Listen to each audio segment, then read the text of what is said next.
Hey, what's going on guys? I'm Primalliquid and welcome to my top 5 tips and tricks that most people don't know for Marvel's new Spider-Man game. And so, without further ado, let's just jump straight into things, shall we? So, to kick things off with number 5, we have one of the, I'm not going to say more annoying of the collectibles, but it is one of the simplest, and that is taking pictures of all the landmarks.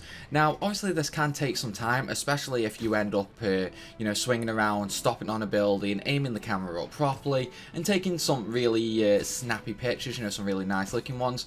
But one of the easiest and fastest ways to get all the landmark pictures is to actually just use the camera while you're swinging.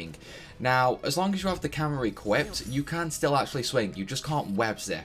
And so while you're swinging, all you have to do is let go of R2 to stop swinging, and then you can actually take a picture while you're in mid-air.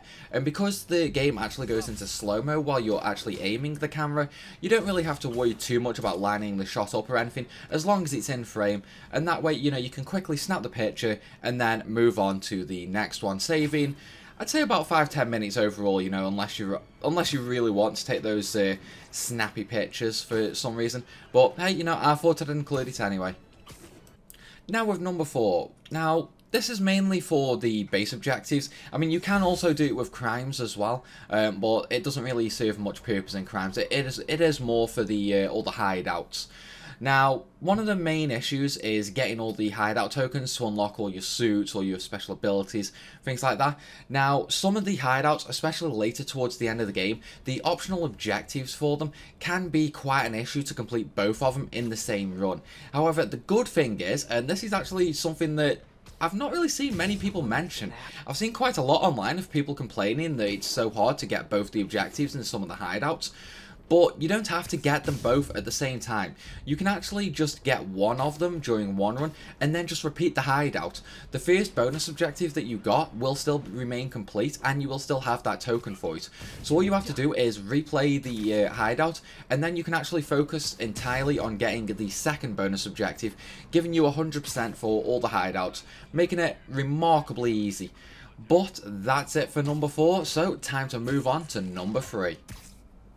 So, with number 3, we're going to be looking at a little tip that is mainly useful for Taskmaster's challenges. However, it can serve other purposes as well, but the usefulness of it is pretty much limited to mainly the challenges, as I said. And then it's mainly the bomb challenges and the drone challenges at that. And that is the slow-mo ability when you're actually aiming. Now, obviously getting the ultimate scores in the drones and the bomb challenges is really quite difficult, to the point that you pretty much can't really swing in the bomb challenges. You pretty much have to rely on the web zip. And obviously a lot of people, myself included for a long period of time, are just relying on the auto aim section essentially. However, if you hold L2, it will actually put the game into slow-mo, allowing you to actually aim, and that pretty much means you can choose exactly where you web zip to. And this, even though it's explained in-game, it's one of those nifty little features that myself and loads of other people that I've seen have actually forgotten about. Now, this is one of the big tips that I just never see posted anywhere online.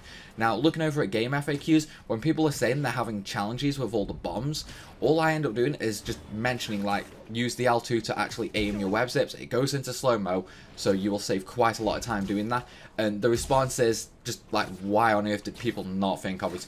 So even though it's like a really simple one, I figured I'd include it anyway, since, hopefully I can help more of you guys with it. Now, coming in at number 2, this is mainly for if you're going for the Platinum Trophy and you want to clean up a lot of the crimes, or maybe even some of the gang hideouts towards the end of the game. Now, obviously they can be a bit of a pain in the arse and they can take a good bit of time. However, one way to easily speed up the hideout and the crimes that actually happen on rooftops is you don't actually have to technically beat any of them. All you have to actually do is, a really easy way of doing it is knocking them off the building. Now, you can do this multiple ways. You can web them and then throw them off. You can launch them into the air and then kick them off.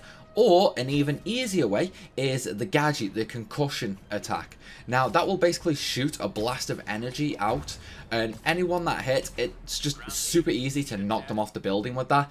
And once they're all off the building, boom, you know, it's done. So again, a really simple one. This can turn like, you know, a 2-3 minute crime fight, especially against well, I'm not going to go into details who they are because of spoilers, but, you know, like, let's just say some optional battles later on in the game. This can turn those fights into an absolute joke, especially when you're going up against the ones that have web-resistant armor on. This will just instantly end the fight. So, again, a nice little speed tip for if you are going for the Platinum Trophy. And now for number 1. Now, much like the previous Slowmo L2 aiming, this one is entirely based on challenges. Now, the challenges that we're going to be looking at here are solely the drone challenges and the bomb challenges. More specifically, the bomb challenges than the drone challenges, though. Now, the drone challenges, you can still swing normally and complete them. However, I do recommend using the web zip feature just to save that bit of time, especially if you're going for the ultimate scores. However, for the bomb challenges, especially for the ultimate scores, you literally cannot swing your web. It's too slow. You will not have enough time on. Pretty much the only way to get the ultimate scores is relying 100% on web zip. Now, again, this is super important. You can use this in conjunction with the Slowmo L2 aiming, but again, if you're going for the bomb challenges, do not swing. Only web zip. Swinging is simply too slow, and when you web zip, you can actually web zip straight on top of the bombs, and then that'll allow you to just instantly pick them up, throw them, shoot them with the web, and then web zip immediately after and do the point boost. Well, sorry, the point launch to launch yourself off, and so you can immediately web zip again to just cover so much more ground so much more quickly. But that's where I'm going to end this video, guys. I hope you guys enjoyed, and I hope you learned something new. If you did, then hit that like button and leave a comment down below. And if you're new around here, then hit that subscribe button. But as always, guys, thanks for watching, and I'll see you later.